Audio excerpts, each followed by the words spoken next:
This is for Thursday, the 22nd of October. The Spanish were not the only European countries to participate in the Age of Discovery by sailing west.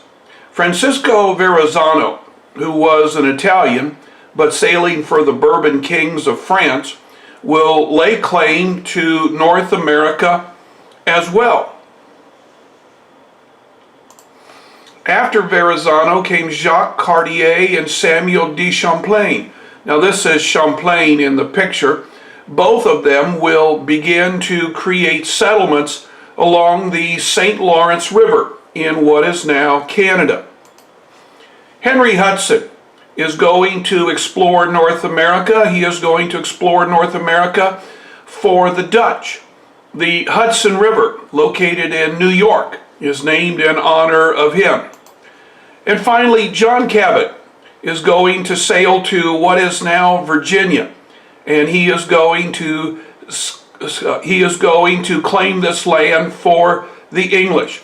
So going to North America on your map, you should have the Spanish, the French, the Dutch, and of course the English.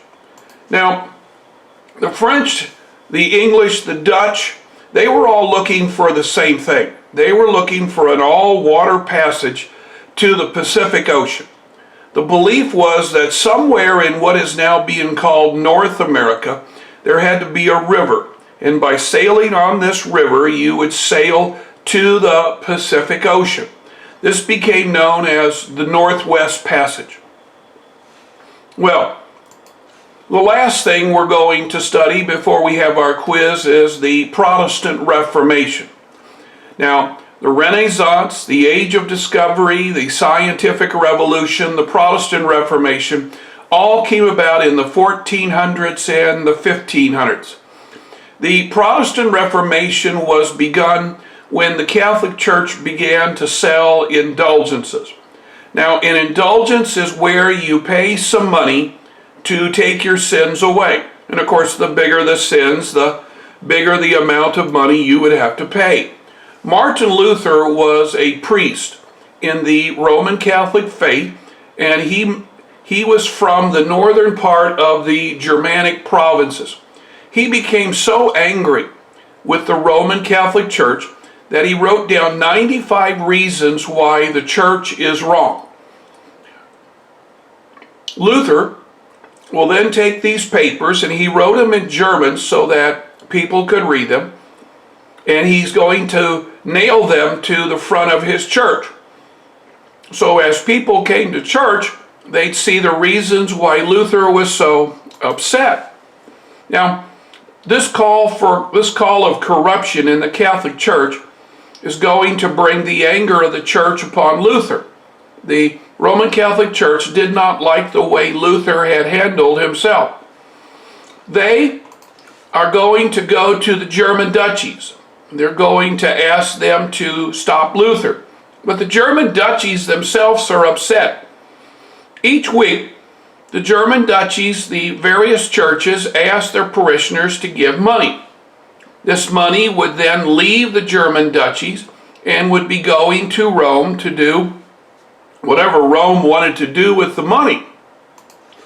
Luther and his followers would be befriended by German princes.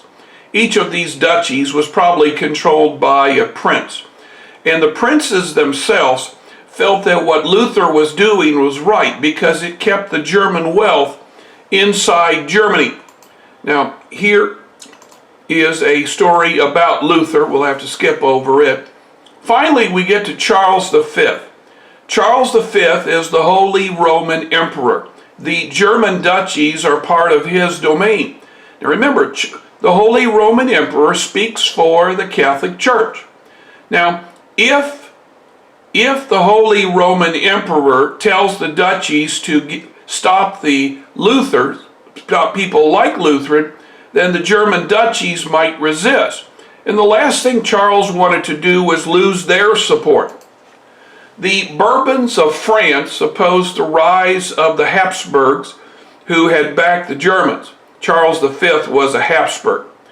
The Bourbons feel that the Protestant wars are an attempt to create a balance of power in Europe, to stop the various wars that are going between the various Protestant and Catholic duchies. We have the Peace of Augsburg.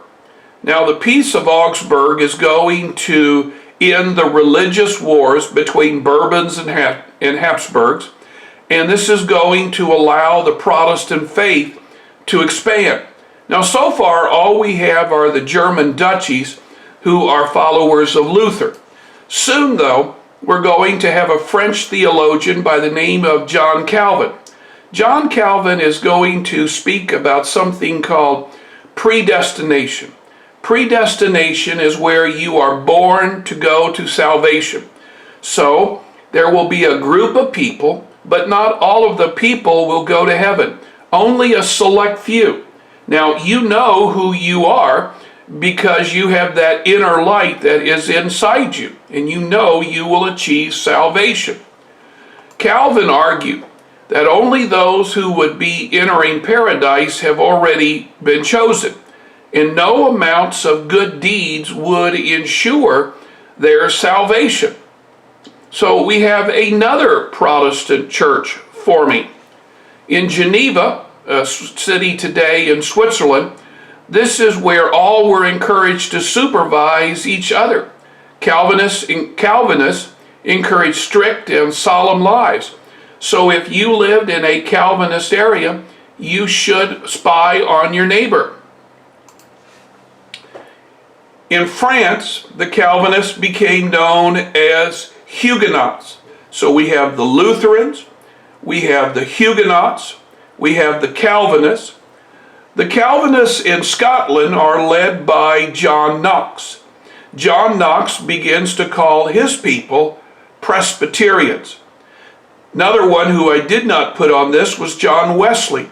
John Wesley from the area of Great Britain that today we call Wales. He believed in Calvinist as well, and his people became known as the Methodists.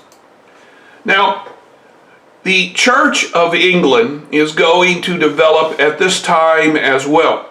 The Church of England is going to be created not for religious reasons, but for political reasons. There is a disagreement between the papacy in Rome and the monarchy in Britain. Now, we will learn in our next lesson about the royalty in Great Britain. In the mid-1500s, Henry VIII had been married to Catherine of Aragon. And Catherine of Aragon had produced a child named Mary. Now, in British monarchy, only males could inherit the throne at that time. Now, Mary, he hoped, would unite Britain with France. And so Henry decided to take up with Anne Boleyn. Now, to take up with Anne Boleyn and have a child with Anne Boleyn, Henry would have to divorce Catherine. The problem is, Catherine is a Habsburg, and the Habsburg put pressure on the papacy not to annul the marriage. Well, now time is becoming a factor because Anne is pregnant, and she has assured Henry that she's going to have a boy.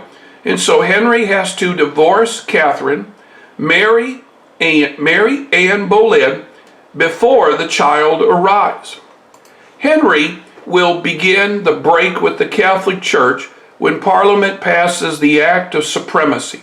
The Act of Supremacy is going to give all papal authority to the new Church of England. Thomas Cranmer, who had been a bishop, is now going to be called the Archbishop of the Church of England. One of the first things Cranmer is going to do is he's going to call for the Bible to be translated into English. The Catholic monasteries and the convents were taken over. Papal lands would be given away to favorites of the Tudor family.